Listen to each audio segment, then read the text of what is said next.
Also this weekend, the final performance of Davenport Junior Theater's 73rd season.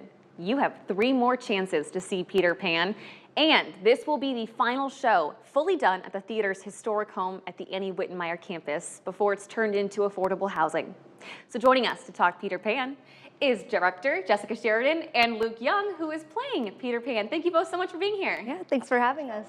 All right, Luke, I'm going to start with you. I understand this is your first leading role. I mean, tell me, what is this show about? Well, obviously the show is about Peter Pan and his adventure throughout Neverland and bringing in new recruits. In this particular version of Peter Pan brings in Wendy, as many of you might know. He also brings in a new recruit who the show is based off of, and they're trying to tell him the story of Peter Pan. So in the play, I'm not actually Peter Pan. I'm a lost boy playing Peter Pan, telling the story of the new recruit to the new recruit. So, I think that is so interesting, and we'll get to why that kind of happened in a little bit. But first, Luke, I want to know, what is one of your favorite scenes in the play? Because I hear it's very funny. Yeah, there are a lot of funny parts in the show. The Lost Boys are a great bunch of people, but the pirates in particular are very funny. Shout out to all you guys. They're really great. They have so many like Looney Tune type action scenes, and it's very fun to partake in and to watch as well. I love it. And Jess, you can shed some light for us on why this is maybe a little bit different interpretation of Peter Pan. I understand the script comes from a Davenport Junior Theatre alumni. Yeah, her name is Brooke Galvan, and she's a former student of mine, and now she is a freelance author and writer. And we wanted just a new take on Peter Pan, so this is kind of from the Lost Boys perspective.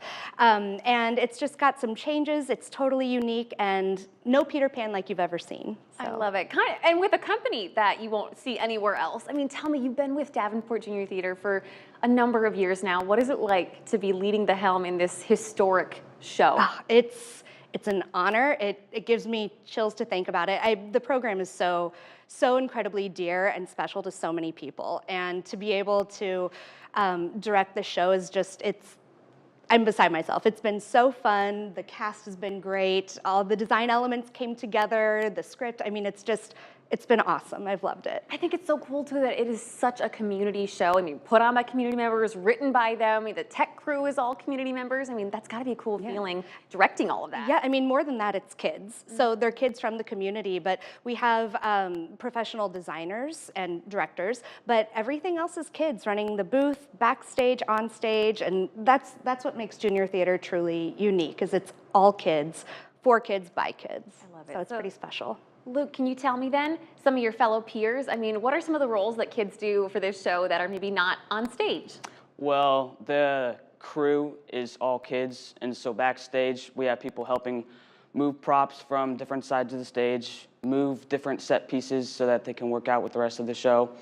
Not only are there crew members backstage, but they're also all our ones in the booth, which they're controlling the lights and the sound, and they're letting all of us actors know what time it is of the show, and they're letting all the lights work the way they are to make the show work as it is, yeah. Well, I know that no show is complete without some traditions and maybe some superstitions. So, do you guys have any traditions that you do before or after shows? I mean, we have warm-ups where we do some pretty iconic warm-ups that we've done basically for as long as I can remember. Probably that have actually outlived me. It probably will, but we've got some great traditions, and we have some great warm-ups that are very dear to us at DJT. I mean, growing up, when I did something similar, we would always go to IHOP on the night of the first performance. You're nodding your head. You're like, I know. We went to Village Inn. Yes.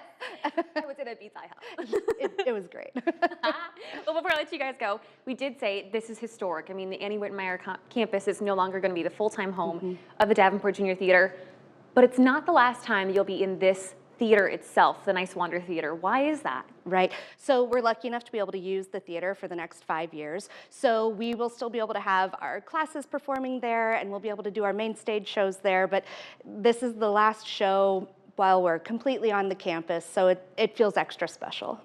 Well, I'm just so happy for you both. I hope this weekend goes fantastic. Thank you both so much for being here with us. Thank you. Thanks for having us. For you guys at home, pull out your phones. This QR code will give you all the information you need about this weekend's final 3 performances. You can also always find this at WQAD.com underneath the As Seen on TV tab. Admission is free for this hour-long show. Saturday's shows are at 1 and 4 p.m. and Sunday is at 3.